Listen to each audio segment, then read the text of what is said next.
आप सब आपके अर्निंग्स जो है वो सेव करते हैं, उसे प्रॉपर्ली मैनेज करते हैं, राइट? वैसे ही government of India and state governments अपना जो सारा पैसा आता है वो खाते में, सरकारी खाते में मैनेज करते हैं। तो ये जो सरकारी खाता है यानी पब्लिक ट्रेजरी, ये 3 टाइप के रहते हैं। Consolidated fund of India, contingency fund of India and public account of India. वैसे ही स्टेट वाइज भी होंगे, consolidated fund of state, contingency fund of state and public account of state. बात करते हैं सबसे महत्वपूर्ण फंड की, जैसे जो है कंसोलिडेटेड फंड ऑफ इंडिया, और ये article 266(1) of the constitution of India में मेंशन्ड है।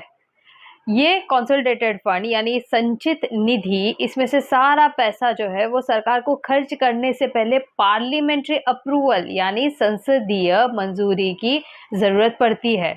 इन जनरल ये consolidated fund of India Westminster model यानी इंग्लैंड के मॉडल से ही डिराइव्ड है। ब्रिटिश यहाँ पर रूल कर रहे थे तो उन्होंने कंसोलिडेटेड फंड ऑफ इंडिया को स्टार्ट किया था।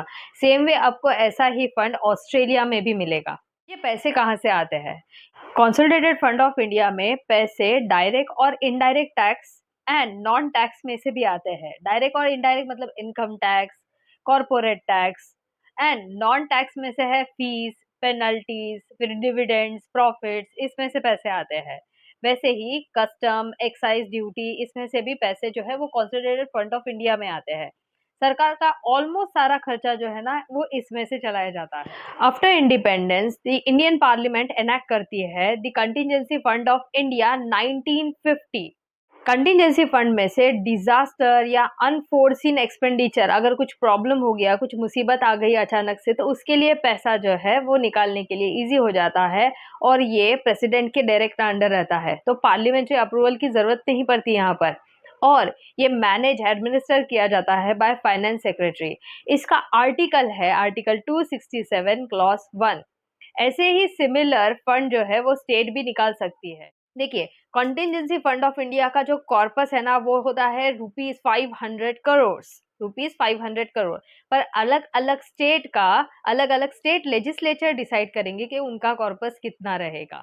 बस इतना ही फर्क है कि अगर कंटिजेंसी फंड ऑफ स्टेट में से पैसा निकालना है तो वहां पर अप्रूवल लगेगा governor. And last is public account of India. ये आर्टिकल 266 क्लॉज 2 में मेंशन्ड है और इसमें जो पैसा आता है वो बैंक अकाउंट्स, फिर insurance, postal insurance, national investment fund, small provident fund, remittances या रिजर्व फंड, इसमें से जमा किया जाता है।